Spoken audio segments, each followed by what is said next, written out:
All right, everyone, welcome to Out and About, the Thanksgiving Day episode. It is the Wednesday before Thanksgiving, and you better be drinking right now. And I don't want any excuses. I don't want to hear I'm too old to go out. I don't want to hear I'm going to be too hungover. Fuck that. It's the Friday before Thanksgiving.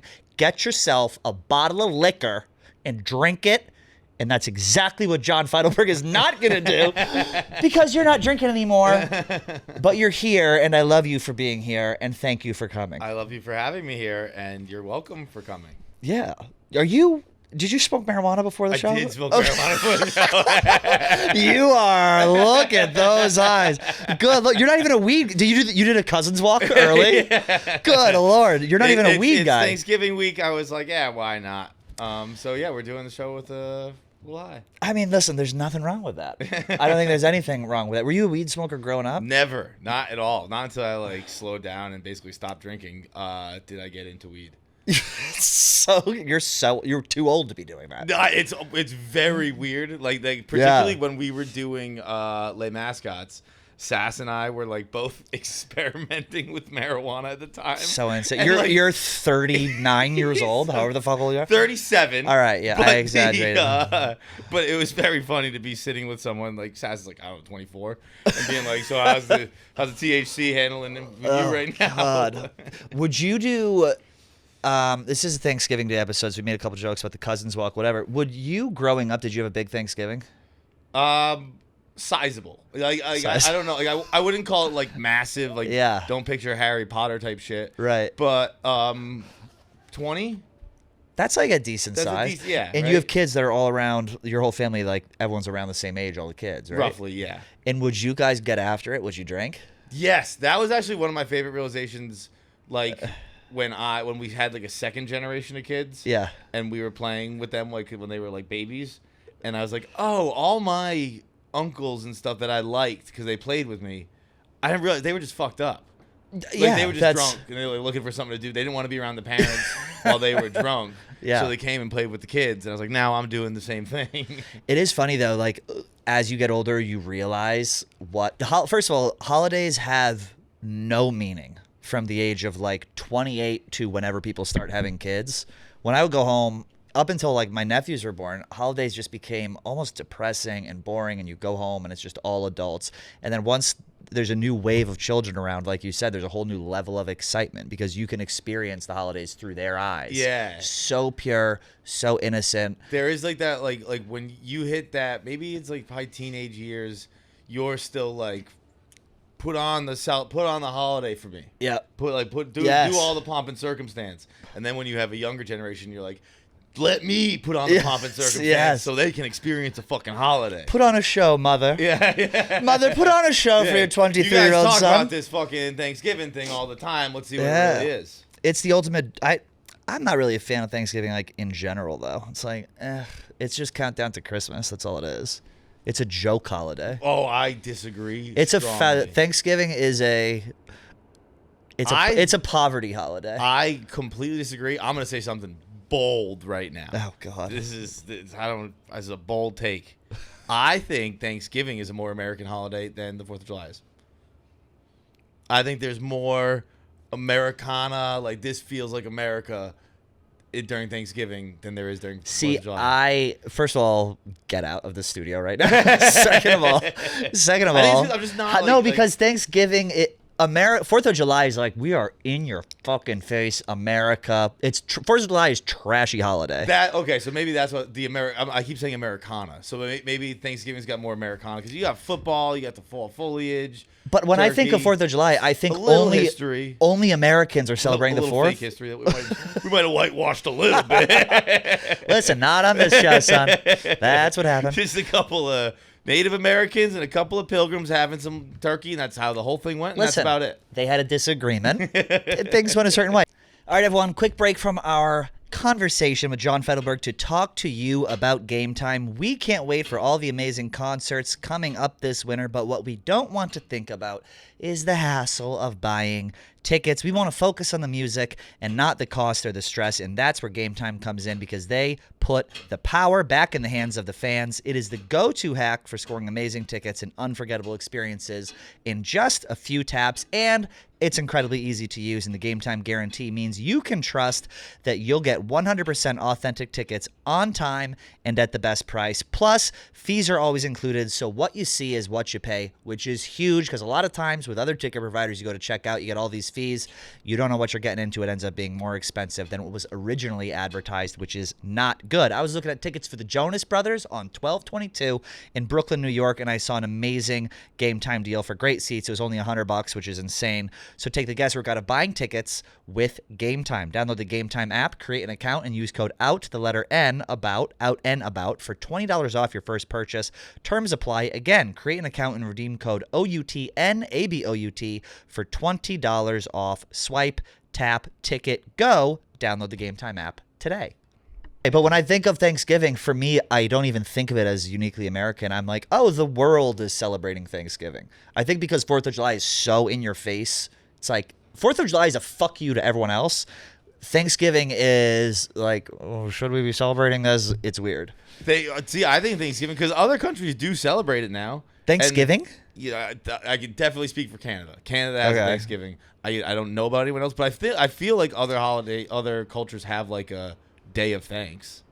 Probably. I've never heard of that. Maybe they stole it from us, and that's American too. We fucking created a holiday for everybody. I like that. Like, you're all gonna be fucking happy today.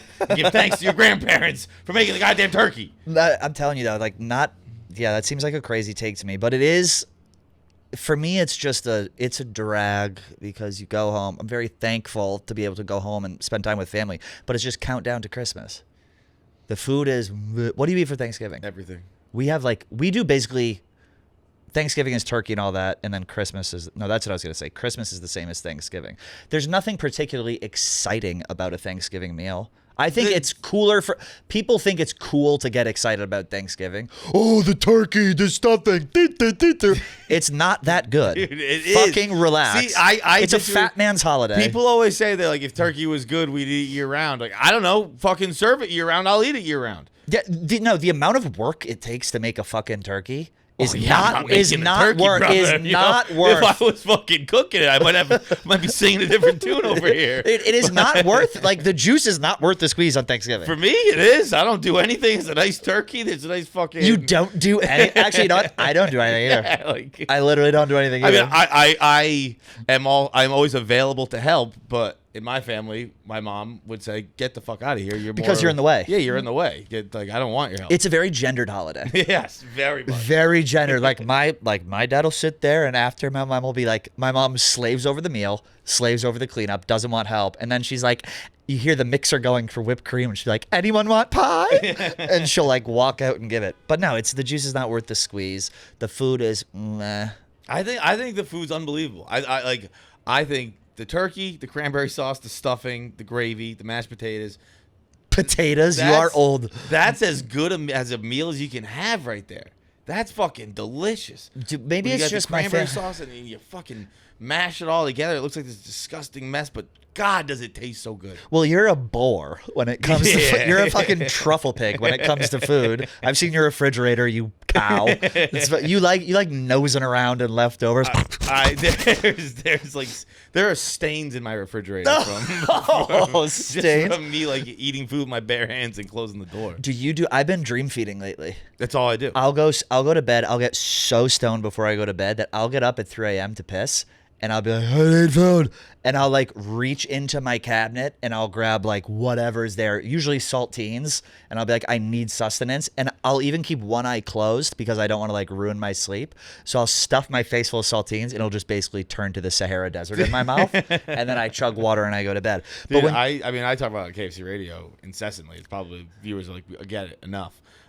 But like I'll wake up with melted chocolate in my bed. I'll wake up with fucking melted popsicles. However, those usually don't get out of the bag. Melted pop. Are you doing fentanyl before you go to bed? Dude, you don't even understand the candy situation in my apartment. It's nuts. Let me see those chompers. There will be trails. Yeah, you got good teeth. I got great teeth. I brush the fuck out of them. Well, you need to. But I will get up and I will eat candy, but I will also brush my teeth in my sleep. If I get up in the middle of the night, sometimes I'll be like so lazy. I'll brush my teeth to prevent myself from eating, and then I'll eat again. And I'll be like justifying in my head why I'll be fine. I don't have to brush my teeth. It was just like a couple crackers or something, which is the most disgusting, lazy. I am such a lazy piece of shit. I don't want to brush. It takes a minute. How about this? You want to do something might be worse?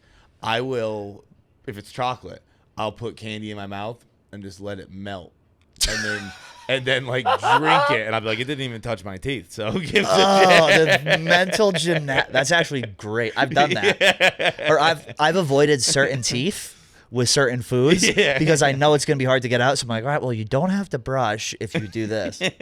We're discussing poor hygiene. Just animals, absolute animals. Do you do canned cranberry sauce or homemade? Canned. Of course. That is you have to. I do. I get a little bit of the homemade, yeah. But the bulk of it, I'm a canned guy. You have to be canned, and you just cut. It's got the lines in it. You cut it with the fork. It's fucking. I don't even cut it. I'm like Garfield. Like it's just like one whole can. There you go. You are Popeye, like I guess, to be more accurate. You are like Garfield. A stoned cat was a generation's role model. Look at how lazy and fat he is. Be like this, children. That's funny. Yeah, I have this year we'll be at Phyllis's house. We'll have my parents will obviously be there. My sister's going she goes to her husband's place in Minnesota, and then they do Christmas at our place. So it'll be just me, my immediate family, and like my nephews and that, which will be fun. Those are fun. All right, guys, quick break from our talk with John Feitelberg to talk to you about Aura Frames. They come around every single winter, and they advertise on this show because we love them. I'm not even kidding you. This is the best gift. I've gotten one for every single person in my family, and it is fantastic. It's the cheat code for winning the holidays. It's personal, it's easy, it's unforgettable. I gave one to my mother, and I can actually upload photos onto her frame so she sees what's going on in my life without having to text or be in each other's face. It's awesome. Win the holidays this year by gifting Aura Frames. You can personalize your gift, and you can add a message before it arrives. The gift box is included, so every frame comes packaged in a premium gift box with no price tag, which is great. And like I said, you can share photos and videos effortlessly straight from your phone all year long. Don't wait. Win the holidays with Aura Frames. It's a digital picture frame. Like I mentioned, you cannot go wrong with this. I've actually gotten them for a lot of people in my life, and everyone is always happy. For a limited time, visit auraframes.com and get $45 off Aura Frames' best-selling Carver matte frames, named #1 by Wirecutter by using promo code OUT at checkout. That's aurframes.com, promo code OUT. This exclusive Black Friday Cyber Monday deal is their best of the year, so order now before it ends. Support the show by mentioning us at checkout. Terms and conditions apply. Aura Frames. Like, it is fun, and it's fun to do a nice one. Yes, but not every year. You know what I mean? I've done a nice one or two probably in my life where you're really dressed up and all that stuff. Oh, fucking, I hate that. But like, it was nice to experience it, but more just like put on a flannel. Again, more, it's Americana. Put on a flannel, put on some corduroys, get your LLB and slippers on. Yeah. Fucking watch the game, eat some turkey. That's a hell of a day, right? A holiday doesn't have to be this big thing. That's just a great fucking day. I thought you were going to launch into a Jim Valvano speech right there. Right there. It's like, if you laugh, you cry. Right. But it is true. And also, you don't have to dress. A PSA for everyone at home. If you're at home for Thanksgiving, you don't have to dress up. You can be in sweatpants. No. Shut up. You can put on sweatpants. Put on the fucking holiday for the kids. Have a moment with the family. Dress up. For maybe a picture here or there. No, my friend. No, it's like everything. You like, oh, this holiday's not fun. It sucks. It's just like every other day. We're sitting here in our sweatpants. No shit. Treat it like a different day. Put on something a little bit nice. Don't go crazy. I'm not saying fucking put on a tux, but put on a little something. And be like, For hey, your it's mother. nice to be with the family. We still give Phyllis gruff. She's like, can you get dressed up? And so we'll put on clothes for her. Carson Kressley, the famous Carson Kressley from Queer Eye for the Straight Guy, he always said, never wait to dress up. The time is always now. And I've always thought that. He also said red shoes are for children and sluts, which is the funniest, well. which is the funniest thing in the world. But no, dude, I'm not dressing up. But that's when I have the most guilt about in holidays. Wait, hang on. We're not done with dressing up yet. Where has dressing up gone in this world? Where like, are we talking about pants with a button? Like corduroys are comfortable. You are dressed up right now. No, I am absolutely not dressed up, bro. Your pants are dressed up. Your shirt is not dressed up. No, I'm not dressed up. I'm in comfy ass clothes. What are those pants? These are unbelievable pants. No, I know that they're comfy, but like for me, I don't know when I would wear those. Wear them wherever you want. Well, stand up. Go ahead. Go ahead. Turn around. Right on there. All right. Now go ahead. Now we're just gonna check one thing. Yeah, no, those are okay. So those aren't really dressed up, but you're saying more of a sweater, like situation on top. Put on something comfy and cozy, but like it doesn't. Dressed up doesn't mean uncomfortable. You can put on something nice and still be comfortable. That's an important thing. I think you should break that down. Dressed up doesn't feel uncomfortable because for me, it's ingrained into my head that being dressed up, I'm a little like spectrum-y, like sensory. So as a kid, I didn't wear jeans until probably high school. I didn't like the way the seams felt in the zippers. A lot of people are tactile dressers, like, which I'm learning. I didn't know that. Oh, even in like bed with my sheets, if they're not just right, I'm like, "Nyeh." So I have PTSD. I think I like more than others, but I don't have anything that like I can't do. It's the worst. So I have PTSD from like putting on clothes that I deem will be uncomfortable. But I do always feel like a piece of shit when I'm at home, even on Christmas. And we'll have people at our house on Christmas, and I'll come down, and in my head I'm like, I know I should be dressed up right now, and I'll mosey on down in some sweatpants. This is why you don't like the holidays, because you feel like a piece of shit at them. You say you're coming downstairs feeling like that. Don't feel like that. It is a nice pair of clothes. It is crazy. Literally the first, probably like on one hand, I can count the amount of times I've put on clothes, been like, I get it. Friday night I went out, I put on some like an outfit, a fit. I took an Instagram of it. I was like, oh, I get it. This is why people dressed up. I was like, I feel fucking cool right now. I look cool, but I don't know if that would translate at home, that cool sort of feeling. But it doesn't have to be cool. Just a flannel shirt and corduroys. All right, flannel fine. shirt and jeans, flannel shirt and khakis. That's all comfy stuff. Khakis feels like a confirmation to me. Yeah, I mean, I'm using khakis very loosely, but a pair of slacks. A pair of slacks, okay, Grandpa. A pair of, as I make fun of like nice the most well-dressed guy. You know? A pair of trousers, a swim cap, and a pair of trousers. Yeah, so I'm looking forward to going home. It's gonna be fun, but like I said, that meal is a little overrated. But what I am looking forward to, and I've done a 180 on this because I'm 36 years old. For years, I was in the spot of I'm too old to go out on Wednesday night. I can't do it. I think from like 20, like late 20s to like early 30s, there's like a set of rules that society puts on you that says I'm too old to go out and drink, and it's trashy to do that. Once your friends have kids, and once you hit mid 30s, you can go out and drink again because for them it's an escape. Yeah. So now I'm at the point I'm like, yo, we're going out on Wednesday. And I don't want to hear anything about I'm a loser because I'm actually peaking right now. I'm a loser for going out and wanting to have a cocktail with my friends? No. I'm peaking. You're the loser for not wanting to go out. And also, now we don't know the 21-year-olds. So it's not like I'm going to go see, Lloyd's little brother at the bar. I'm going to see people I don't know who they are, and to them I'm just a grown adult.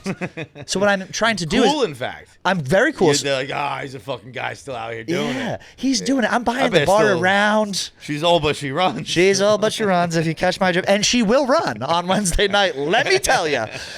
So go out and drink. I don't think you're ever too old to go out and drink on a fucking Wednesday night. I know you don't drink anymore, but what are your thoughts? I completely agree with that. I was out drinking every night this weekend. Oh. No, I'm sorry. Are you back on the sauce? No. I wasn't drinking, but I was out till like 3 a.m. every night. I think that's a very silly idea that you can't go out because you're old. I think you're just giving up. Right. Well, like literally, you're literally, and if you don't want to, that's fine. But if you're like, I can't go out, I'm an old guy. You can go out. Obviously, choose your places and choose your actions accordingly, but. I say you don't have to be in bed just because you're old. Right, and you get old when you stop doing things. Exactly. You have to keep... Muscles atrophy. You got to keep using them. Yes. Livers Well, they atrophy if you drink, but it's the same exact thing. And I hate when I go home and I'll put out a little feeler to the people who I know want to go out. And without a doubt, there's one of my friends always like, well, the traffic will be bad. And Traffic blah, blah. where? Dude, I go, what does you're in traffic fucking... even mean in anywhere other than like 5 cities? Thank you. I go, dude, you're in fucking Blackstone, Massachusetts. Traffic? I drove through Midtown Manhattan to get home for 7.5 hours. Get your dumb ass out to the bar and have a drink. I hate the excuses. Just like go out and have fun and don't complain. And also the point of it is when you drink. Sorry to interrupt. No, I you're guess good. every city does have traffic now. Not Franklin, Mass to Blackstone. Right, but I'm thinking like major cities. I guess they probably have traffic, but it's because the people are going into the city because they don't live in the city. Exactly. I just hate the excuses, John. I can't do the excuses. I'm with you on that. I think excuses should be eliminated from vocabulary. And also, just go do it and shut up. You now have a built-in. By the way, you have a built-in hangover cure and an excuse to take a nap the following day. So if you go out and you drink on Wednesday night, eat your turkey around 2, 3, whatever, and then the turkey made me tired. Not the 25 McGillicuddy shots, 7 shots of Tuac and 9 Bud Lights. Oh, it's the turkey. So you can fall asleep guilt-free in front of your whole family because you're hungover and blame it on the turkey. That's like the fart on the dog. Yeah, exactly. Wait, what? Well, I said blaming the fart on the dog. Oh, I said farting on a dog, so I understand how it sounded. You fart on the dog? But is that not true? It's 100% true, yeah. But at the same time, like, in my heyday, I wasn't taking midday naps. Well, we were going.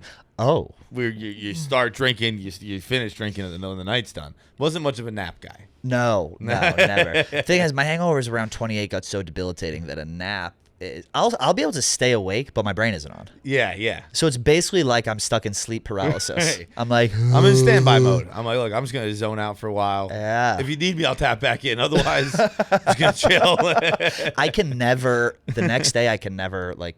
People say I want to have a cocktail to get rid of the hangover or whatever. I can't do that.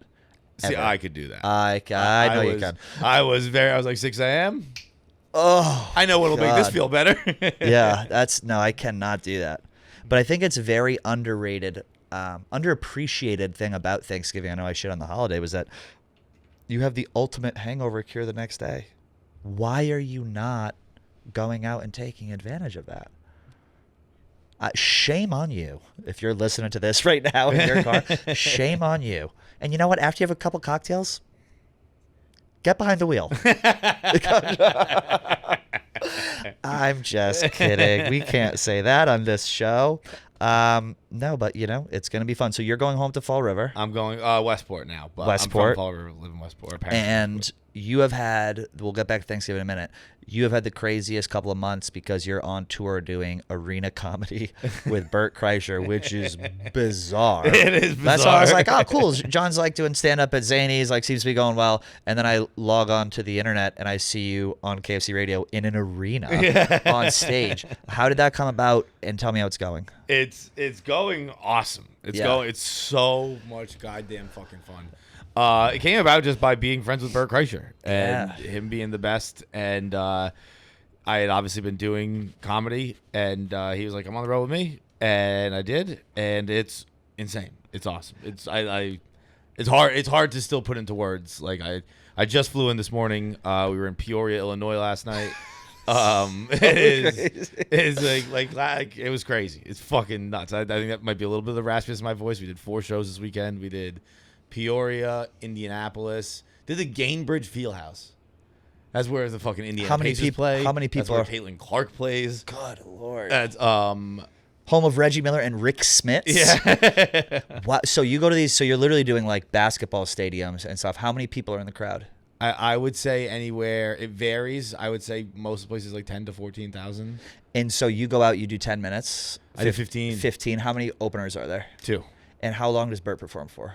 Fucking a long time. Yeah. Like an hour and a half at least. Hour and a half. Yeah. Walking around on stage with the shit off. The first time you went out, were you nervous? Not really. Yes and no. Obviously, yes. I was very, very nervous. But once I got on stage, not so much. And even that day, I told the story on KFC Radio where I think some of Bert's people had told him that I looked nervous, so he came out and he gave me like a pep talk that was very, very nice. But I was surprised that people had said that, because I was like, I felt like I was holding it together pretty well. But it was... That's great. The fact that the venue is so dauntingly big that they're on the lookout to see if you look nervous. Yeah. Like, oh yeah, don't screw this up. 20,000 people went here to see him. Yeah. You got to get him warmed up. And it was crazy. Like, it was... So you're doing 4 shows in a weekend. So that's Friday, Saturday, and Sunday. Thursday, Friday, Saturday, Sunday. Thursday, Friday. So one show a night, basically. One show a night everywhere else. And then we got a tour bus. He rolls with 3 tour buses, 2 18-wheelers. It's a fucking... it's U2 on the road. Like, it's a massive production. So you're driving from place to place. Yeah. And what's it like on the bus? Bus is awesome. The bus is just kind of sitting around telling stories. The bus is me, the other opener of the weekend. It was Pete Lee at one weekend, Catherine Blanford another weekend, Kyle, who's Bert's assistant, and then Alex, who's Bert's trainer, is on and off. Sometimes he stays, sometimes he doesn't. What do you mean, like physical trainer? Yeah. So he's working out on the road. Yeah, dude. We get after it. He's a machine in like every aspect. It's crazy to, I feel like everyone's heard the story, so I almost feel like I'm repeating them. But like, he drinks all night, wakes up on a run.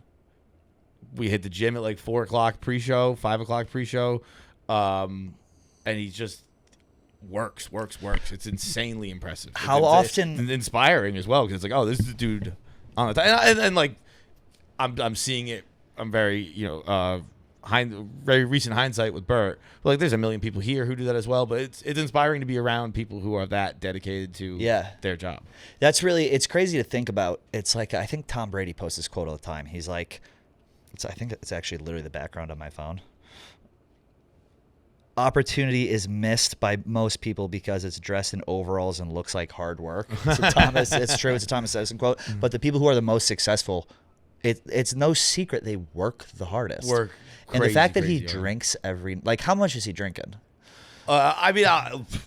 A rule. And that's not a judgment, Mike. Believe me, I would kill to have a drink with Bert. No. A rule from when I was drinking was, don't you count my drinks. So I don't count anyone's drinks. I love it. I don't even count my own. Yeah. But he drinks a lot. He's a party man. What time are you guys up till? 3, 4 a.m. usually. And the show, maybe he gets off stage maybe around 11 midnight-ish? No, like 10. Oh, really? Oh, no, God, you're boozing like 10. that. The show starts at 7, so it's like somewhere from 9:30 to 10. The show ends, and then we kind of hang out, drink in the green room for a while. He's got people who come backstage, dude. I mean, fucking Thursday night, Friday night, Saturday night, Indianapolis. Do you know who we performed for? No. John Cougar Mellencamp, dog. What? Yeah, bro. Are you kidding me? John Cougar Mellencamp was in the arena. He was just in the crowd? I mean, like, no. He had his booth, whatever. But and they had a box, and I think his son and Bert are friends and stuff like that. So it was just like, I didn't know that until after the show. I was like, wait, John Cougar Mellencamp was here tonight? Are you fucking kidding me? And you met him? I didn't meet him. Just his son came backstage. But they said he went home after. But they said his dad was there, and they said he loved it. I was like, that's fucking not me, Bert. But that's just crazy to be. You're like, performing for a rock star. John Cougar Mellencamp. Yeah, no, not a rock star, a legend. You know who else? Fucking Chuck Knobloch. I don't know. Chuck Knobloch, second baseman, New York Yankees. He was like Jeter's second baseman on those 90s, 2000s teams. Chuck Knobloch had arguably the most famous case of the yips in sports history. He couldn't throw the ball from second base to first base anymore. I think that ended his career. Did he have some legal trouble as well? I would have to imagine. Mugshot came right up. Yeah. That's wild. So Bert, obviously he's an animal on the road. Obviously you're having the time of your life. The tour, how many shows did he book you for? When does this tour end? The tour ends there's one more weekend. I'm not on that one. Yeah. Well, actually, I'm sorry. I don't mean the tour ends. The year ends. The board on the bus. Yeah. The dates are over in one more weekend. I'm sure there are many, many more shows. Go check out bertbertbert.com. And there are plenty. But as far as I know, I only know the dates up until the next 4. And then I don't know. I think I will probably join him on some more shows next year. He mentioned it when I said goodbye to him yesterday.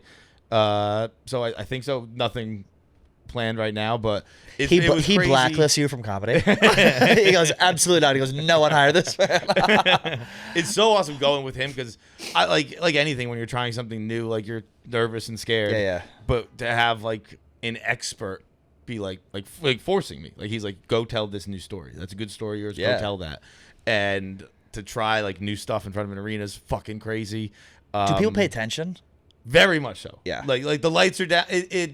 I thought it was not going to be nearly as like people are not everyone's there, but like I mean I would guess like 7,000 people are there. Is it like it's like delayed laughter because the room is so big, or is it pretty much immediate? No, it's immediate. Yeah. You feel it pretty quick. You'll give him a second to like finish the laugh, yeah, which almost makes it easier too because it almost feels like you're being cocky up there. But you're like, I know this laugh has to roll for a second.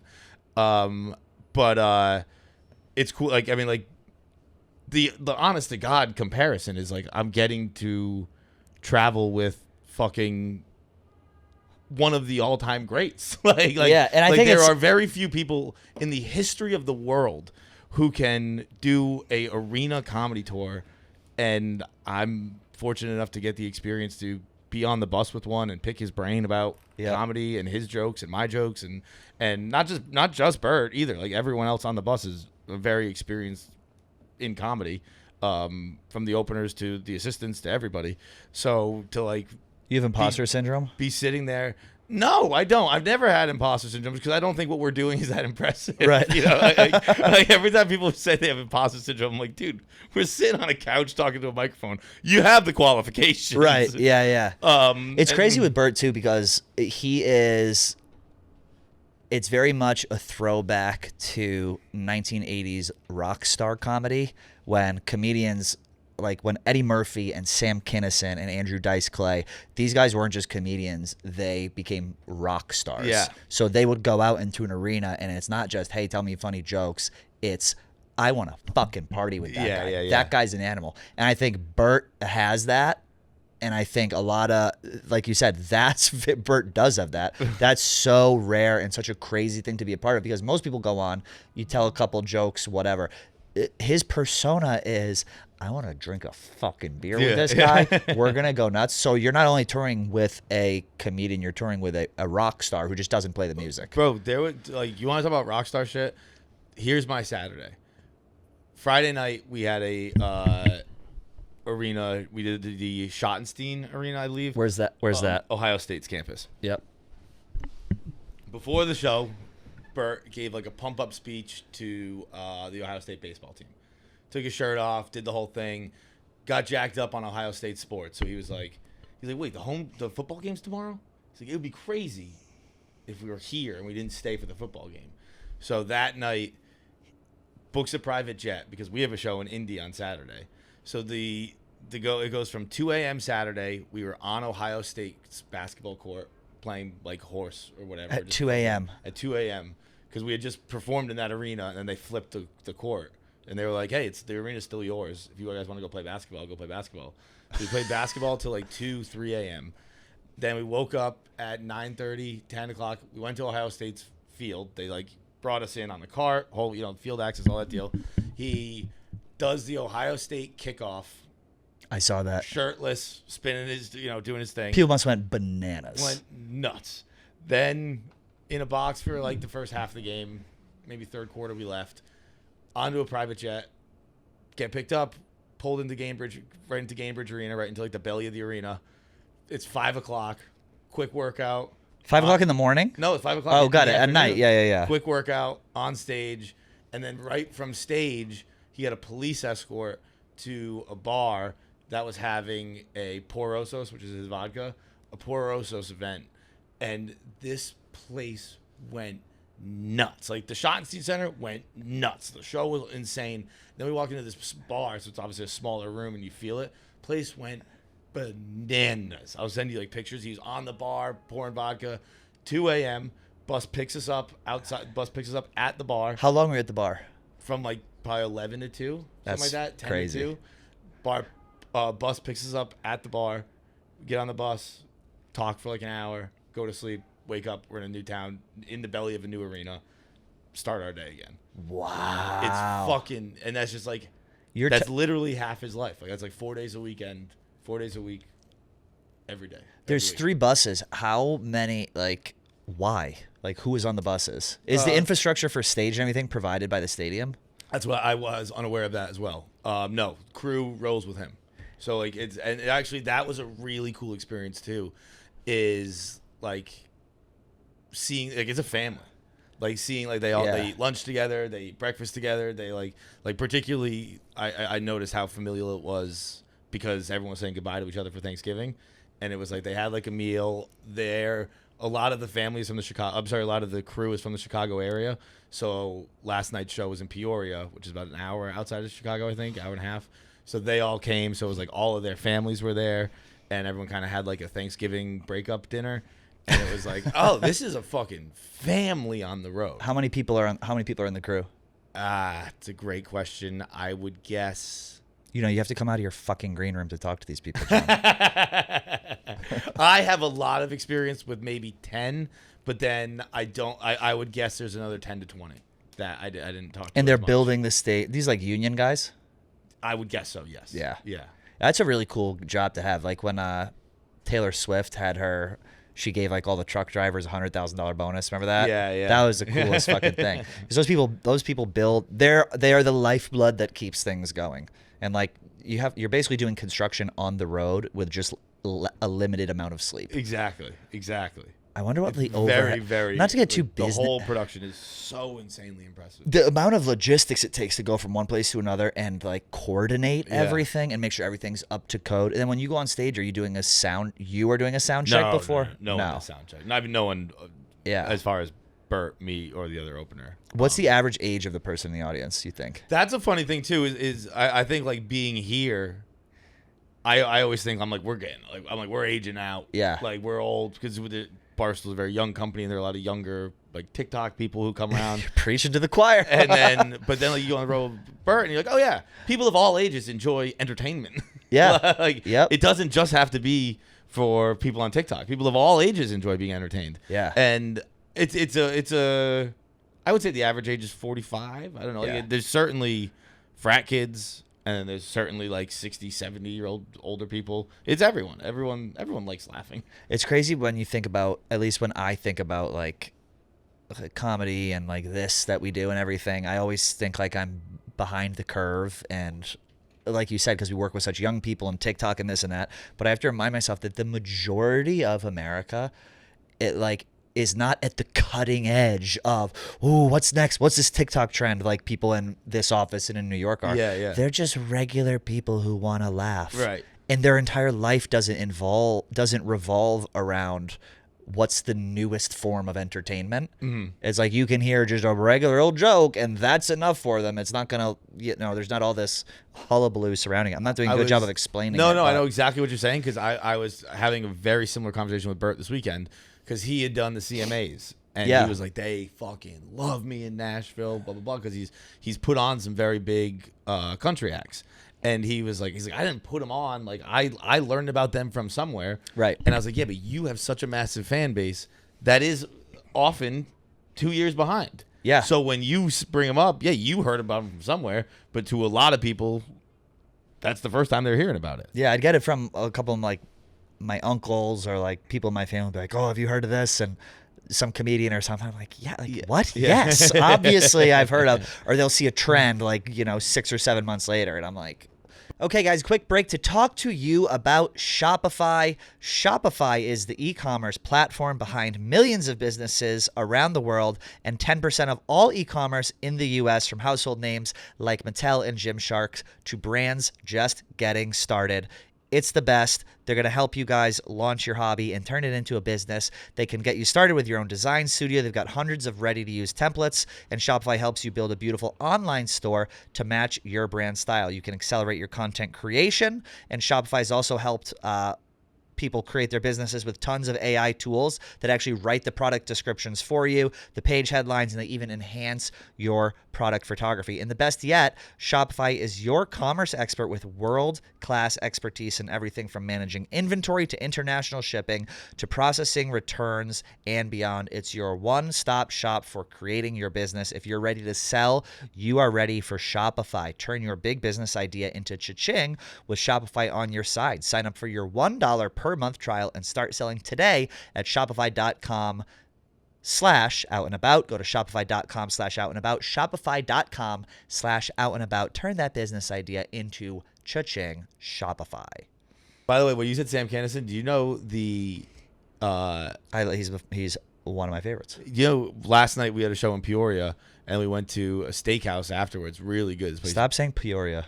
That's what it's called. I'm just kidding. Trust me, I checked like 1,000 times before I got on stage. Peoria. Whiskey capital of the world. Hell yeah. Careful. Wait, what was I saying? I don't know. I ruined it. You were in Peoria. Richard Pryor and Sam Kinison, that is their hometown. Is it really? Yeah. You know Sam Kinison used to be a preacher? Really? Before he was a comedian, he was a preacher. And then he decided to take it. That's why he was so like Chris animated Rock used and everything. to watch Preacher video for inspiration as well. Really? He has told me. the same cadence. Oh my God, the Sam Kinison. You ever see the story of Mark Maron talking about partying with Sam Kinison? No. It was pretty good. Yeah. I think it was, you can do it. I think it was Mark Maron talking about it on the Howard Stern show. It was unbelievable. It's that same thing. It's like rock star comedy, which to me, I think is the coolest thing. Yeah. Like there is nothing cooler than being funny, and there is nothing cooler than being like a rock star.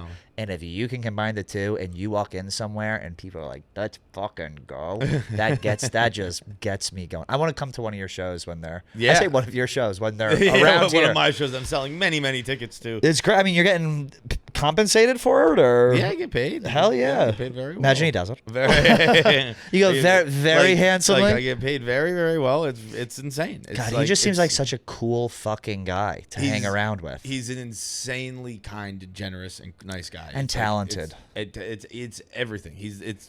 I obviously get, I can't even find my words when I talk about it because I'm so fucking lucky to have the opportunity to do that. When is your next show? I don't know. Like I said, so you're done with these 4 and then you'll maybe come on next year? Yeah. Got it. Yeah. It was just a quick hug and a mention, so that nothing locked in, but he's like, you got to come next year, so we'll see. Does he have a film crew with him, filming things behind the scenes? The ability to. I wouldn't say like there's regularly a camera around him. Yeah. If he wanted to film something, he can. But I want to come with you for here's my ask for you. See if we can bring a camera crew and just follow you around, and I'll just kind of be like a fly on the wall hanging out with you guys for a night, and we could document the whole thing and put it out as a BTS. 24 hours with Bert Kreischer. And you, 24 hours with you with Bert. I think that would be one of the most interesting videos, and I literally think people don't get to see that. Yeah. But how cool would that be? Okay, we're up. We're in New York. We're getting on the plane. We're going to go see him. And it's just kind of like fly on the wall, me following you, and then like me reacting to the camera. Like, oh my God, I can't believe this is happening. Would that not be the coolest fucking That would be thing? awesome. I mean, he might want to, sell it and do that on his own. But I think for like a one night thing, that would be really, really cool. I'd absolutely be down for that. Because no one knows what goes. It's like you can talk about it and, oh, it was really cool behind the stage. We're hanging out. But people always want to know, what are you talking about at 3 a.m. when you're trying to come down from a show after all this adrenaline and people are drinking, hanging out. I've always said here, and especially on all shows, really, the funniest stuff happens when you're not recording. Right. And it's like half the time the shit we say before is like, this is funny. Yeah. And then it comes on, you get a little bit gun shy, or you don't know how, things will be perceived. Like when I said drink and drive, hilarious off the mic, on mic, there could be repercussions. But I'm very happy for you, and I think it's great, and I think it's perfect timing for you. I think it's fun. I think, I think it's all good. Hell yeah, brother. So they're on break for Thanksgiving. You're going home for Thanksgiving. What is your ideal? Let's power rank Thanksgiving foods right now. Give me 1 to 5 out of the classics. I can go first if you need me to. No. 1 to 5. 1, stuffing. Yep. Stuffing's 1. Oh, you want me to go all No. 1 through 5. Best to worst. Okay, 1, stuffing. 2 turkey, 3 cranberry sauce, 4 mashed potatoes, 5. I don't even really. The fifth is it's like green beans or like some shit. Yeah, the fifth is not essential to the meal. Not at all. The top 4 hitters is what really makes this lineup. And then 5, like, I don't know, honestly, nice fucking piece of bread. A roll. Nice roll, yeah. Yes. Nice roll. Make a Thanksgiving sandwich. When you pour your gravy on, do you pour it on everything? Oh wait, actually, if we're counting gravy, yeah, 5's gravy though. Of course. Or honestly, if gravy counts, we might even move it up. But gravy's more of a condiment than anything, so I don't really know if it belongs in a food ranking. You know what's the worst thing that can happen when you eat a meal, like you get takeout or you're eating a meal somewhere, is having to ration a condiment. Oh, yeah. That is, there's nothing worse that can happen to a human than having to ration a condiment. When you're eating a meal, I got last night quesadillas delivered. I wanted them more than anything in the world, and all I wanted was to have enough sour cream. That's it. I bought a little shot glass of sour cream. Dude, I bought the extra fucking thing, $2. I wrote stars like they do on a restaurant ticket in the Uber Eats app. Extra sour cream, no guac. I have an allergy, extra. It came and I opened it up. Not only was there not enough sour cream, there was none. There was the tiniest little dollop. I've never been more mad in my life than when I had to. So I was sitting there eating it. It ruined my whole night. It will ruin your meal, and yeah, the meal defines the night. You need to have enough gravy. You have to. But I feel like no one ever runs dry on gravy. No. Gravy's something that sits in the fridge all gelatinous for another few weeks. Where you're like, do I need any more? What could I possibly need gravy for? Gravy outside of this one day a year. You know, Frank the Tank, obviously here, he had one of my favorite moments. It's so obscure in all of Barstool, period, was when Frank the Tank came onto Barstool Radio in the old office, and you might know this, and he did Marry, Fuck, Kill, Salt Gravy Soda. I need to find the clip. It was the greatest thing I've ever seen in my life because he labored over this like you were asking him to kill one of his 3 children. He was like, well, I got gravy. I'm going to have to marry. It was fucking unreal. What, he married gravy? I can't remember. I think he would. He fucked salt, killed. Salt. No, married soda, maybe fucked salt and killed gravy. That would sound, if I know Frank the way I think I do, yeah. And it's not that well, I would guess that's the correct order. Oh, God. It was so fucking good. I love it, though. It was very good. I'm trying to think what else we have going on this week. And then after this, we're basically just into Christmas. I mean, we are in peak drinking season right now. Once the weather drops below 40. Do you like the hot drinks? Are you a hot drinker? No. No? I used to love a hot toddy. What is a hot toddy? It's like whiskey, lemon. It's basically whiskey and lemon is what it tastes like. I think it's whiskey, lemon, and water, maybe. I think it's whiskey, lemon, and water. So does it get rid of the whiskey taste? No, not the way I made them. Little spritz of water right there. Some boiling whiskey for me.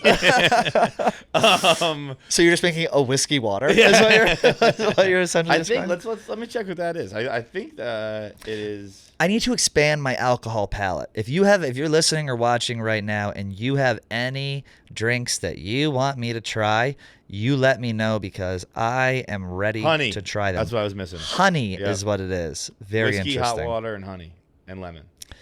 Whiskey, hot water, honey, and lemon, and that is called. That particularly on the mountain, you get yourself a couple hot toddies. Ooh, well, I can't ski this year. I know, I'm all it's a bummer skied for up. you. I'm kind of excited because I went broke skiing last summer. I was like, God, where'd all my money go? And it was like, oh, you're skiing every weekend. And I already know I'm gonna end up I'll go like to a mountain or something to hang out like for a couple days, and I just need to resist the urge. You'll have a few hot toddies. A couple hot toddies. I can do a run. Next thing you know, old Patty's at Grizzlies in Stratton, and it's trash when you show up to the mountain and the bartender goes, "How are ya?" And I go, I don't deserve to breathe air anymore. Do you remember that? We went into Grizzlies, and that woman came up to me and she's like, "I had so much fun with you last year." I was like, "Ma'am, I don't know who you are." Dude, you know what I used to have? Where I'd walk into bars and I'd be like, I've never been here before. And I'd look at my phone and I was on the Wi-Fi already. Well, guess I have. Oh, God. Yeah. That's that was a moment when I was like, God, who are you? This woman came up to me. She's like, I had so much fun with you. I was like, what? She's like, we hung out for 5 hours. I was like, are you serious? Like, you bought all my drinks. I was like, honey, That's where all my money's going. well, funny story. Last time I was up, I went to Stratton, which I love, and John was up there, and I could tell John doesn't drink anymore. And we were up there, and I could tell he wanted to go. So her antenna will rise. I could sense that he needed to change the scenery. So I go, you know what? Let's just pop on over here to the bar, Mick, whatever the fuck, the bar that's downstairs. If you know Stratton, it's a bar downstairs with like a leopard carpet. What's that called? The Green Door. Green Door Pub or something like that. Green Back door, green or whatever the hell. And we walk in, and I was really starting to feel myself. Couple people there I was having drinks with and whatnot, and I see you starting to look for me, so I physically hid in the bar. You were looking around. I hid. You walked by. I actually ducked behind a table. For Pat in ski boots to hide, it's no small feat. I'm surprised I didn't blow a knee out doing that. I pulled a hamstring. I got down so fast. I was like, he's seen me. He's gonna want to come, and I hid from him. My God, that was fun though. But I'm not gonna go do that. I'm trying to think what else. What do you got going this winter? I mean, other than the comedy shit, you need a break is what you need. You need to chill the fuck out. Well, I ask a question, then I answer it. Well, yeah, I'm just trying to do math in my head. I think the KFC radio. I'm gonna do 2 new shows. We got some stuff. You got some stuff coming up. I shot one of your pilot shows. I think it's going to be very funny. You did shoot one of the pilot shows. Yeah. I think that show's going to be awesome. I was right? like a little worried. I was like, am I being too dirty here? No, that was fucking perfect. I think that show's going to be fun. I think it's going to be great.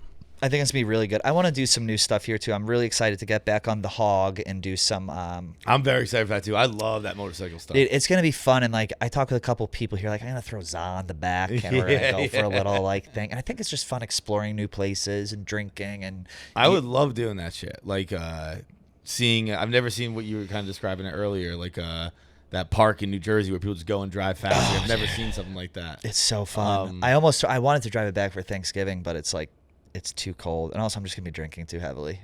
to be on the motorcycle. Like I said, once the weather gets below 40, it is permission to kind of have a couple cocktails and just relax. There's nothing better than being in a snowy bar or like a really cozy bar. I think that's one of the best parts of winter is like I could never live anywhere else, like outside of like a region that has seasons, because there is a camaraderie and a sense of like community and civic pride almost, like that when the weather gets cold, it's like it's us against the weather. Yep. And it doesn't get that bad anymore. Like if it was the negative 20s, I would agree that's too much. It just gets kind of cold, and like you hunker down, you lock in at a bar, and you're like, it's us versus the weather. And there's only one way we can beat this. And it's we fucking sit next to this fireplace. And you know we're not getting pulled over because every car is sliding. That's the best when it is snowing. Oh. And you pull in the parking lot, there's no one there. Yeah. And you pull in, it's like, ooh, I'm just being bad. And then your friend pulls up and you can hear the tires going on the snow. And it's like, woof.